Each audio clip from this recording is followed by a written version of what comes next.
অনুরোধ করছি, ওদেরকে বিশ্বাস করবেন না, ওরা প্রতারক। এখন রমজান মাস, রমজান মাস শেষের দিকে, কদিন পরে ঈদ। এই ঈদকে সামনে রেখে একটা প্রতারক চক্র প্রতিনিয়ত উঠে পড়ে লেগেছে আপনার আমার কাছ থেকে কিভাবে টাকা পয়সা হাতিয়ে নিচ্ছে।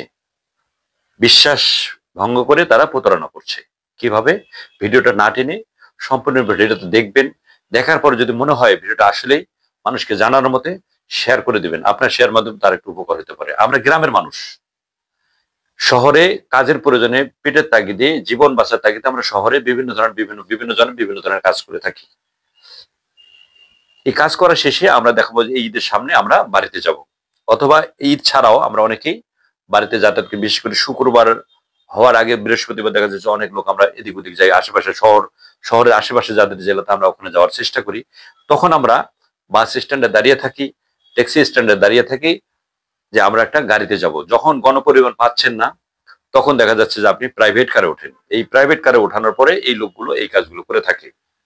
কি কাজ করে? আপনি যখন ব্যাগ নিয়ে ঘাড়ে অথবা পাশে ব্যাগ রেখে আপনি দাঁড়িয়ে থাকবেন, আপনাকে দেখে বোঝা যাবে যে আপনি কোথাও যাবেন। তখন এই চক্রটা কি করে, ড্রাইভার যিনি তিনিও প্রতারক, তিনিও দুষ্কৃতকারী, পিছনে যে দুইজন বসা থাকে তারাও দুষ্কৃতকারী, সামনে একজন বসা থাকে ড্রাইভারের বাম পাশে, তিনিও কিন্তু অপরাধী।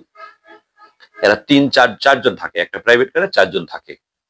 চারজন থাকার পরে এরা একজন লোককে নেবে, শুধুমাত্র একজন লোক পিছনে সিটে বসাবে। আপনাকে বলবে কোথায় যাবেন। আপনি হয়তো একটা পাশের জেলার নাম বলবেন বা একটা থানার নাম বলবেন, সেখানে যাব।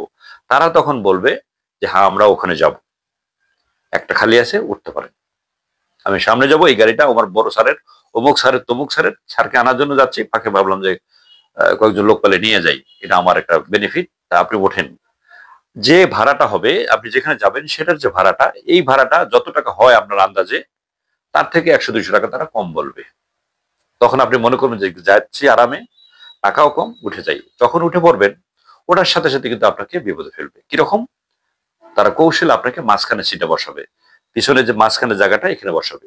তারা বলবে যে আমার বমি হচ্ছে, আমার খারাপ লাগছে, আমাকে একজন বলবে যে আমাকে জানালার পাশে দেন। আপনি মানবতার ক্ষেত্রে জানালার পাশে বসিয়ে আপনি তাকে বসার সুযোগ করে দিলেন, আপনি মাঝখানে বসবেন। কিছু দূর যাওয়ার পরে ফাঁকা জায়গায় গিয়ে আপনাকে শারীরিক এবং মানসিক অত্যাচার শুরু করবে। আপনার মোবাইলে যা কিছু আছে সব নিয়ে নেবে। মোবাইলটা তো নেবেই, মোবাইলের বিকাশে যদি টাকা থাকে, বিকাশ খোলা থাকে, সেক্ষেত্রে নেবে। আপনার এটিএম কার্ড থাকলে এটিএম কার্ডটা নেবে। আপনাকে মারপিট করে আপনাকে বাধ্য করবে আপনার পিন নাম্বার নেওয়ার জন্য। পিন নাম্বার নেবে তারা। নেওয়ার পরে আপনার ব্যাংকে গিয়ে তারা বুথ থেকে আপনার টাকাটা উঠাবে। এরকম করছে। তাতে যদি তারা সন্তুষ্ট না হয়, সেক্ষেত্রে আপনার নিকটাত্মীয় যারা আছে তাদের কাছ থেকে তারা টাকা নেবে, বিকাশের মাধ্যমে টাকা নেবে। আর আপনার বাড়িতে যারা আছে তারা তো বিচলিত হয়ে যায়, তখন তার বাধ্য হয়ে টাকা দেয়। এরা এই যে ধরা পড়ছে, জেলে যাচ্ছে, আবার আসতেছে, আবার যাচ্ছে, এরকম করছে কন্টিনিউ। এখান থেকে বেরিয়ে আসার কি উপায়? এখান থেকে বেরিয়ে আসার একটা সহজ পথ আছে। সেটা হচ্ছে আপনার আমার একটু সতর্কতা, একটু সচেতন হওয়া। কিরকম? আপনি যখন যাবেন, যাওয়ার পর যদি আপনি ওঠেনও, ওঠার সময়, ওঠার আগে যদি আপনি গাড়ির নাম্বারটা সামনে পিছন থেকে একবার দেখেন, যখন আপনি নাম্বারটা দেখবেন তখন কিন্তু আপনাকে যাত্রী হিসেবে তারা নাও নিতে পারে। তখন আপনি বুঝে ফেলবেন যে এটা এই গাড়ির লোক, এই চক্রের লোক। কারণ নাম্বারটা তো আপনার মনের ভিতরে থাকবে। আপনার মোবাইলটা ছবি উঠালে মোবাইলটা হয়তো নিয়ে যাবে, কিন্তু আপনার নাম্বারটা যখন দেখবেন আপনি, তখন তো আপনার মনের ভিতরে নাম্বারটা থেকে যাবে। তখন হয়তো তারা নাও করতে পারে যে না, আমার না গাড়ির নাম্বার দেখেছে, আমরা আজকে টাকা নিয়ে নিলে কালকে তারা পুলিশের কাছে বলবে যে এত নাম্বার গাড়ি ছিল, তারা ধরা পড়তে পারে। এই ভয়ে হয়তো আপনাকে নাও নিতে পারে। গাড়িতে ওঠার সময় নাম্বারটা দেখবেন আগে, তারপরে গাড়িতে উঠবেন। সবচেয়ে ভালো হয় এই গাড়িতে না ওঠা। এই ধরনের গাড়িতে কখনোই উঠবেন না, যেহেতু আপনি তাকে চেনেন না, আপনি ড্রাইভারকে চেনেন না, পাশে যারা যাত্রী আছে তাকে আপনি চিনেন না।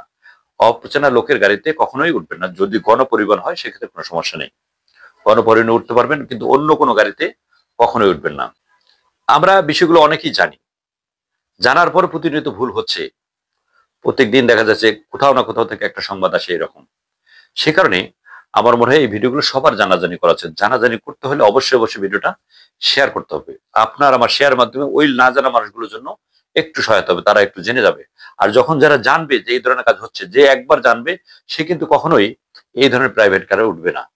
সে কারণে আপনার আমার দায়িত্ব আছে, অবশ্যই অবশ্যই ভিডিওটা শেয়ার করুন ওই লোকগুলোকে জানার জন্য। যে যেখানে আছেন ভালো থাকবেন, সুস্থ থাকবেন, নিরাপদে পথ চলবেন। আসসালামু আলাইকুম।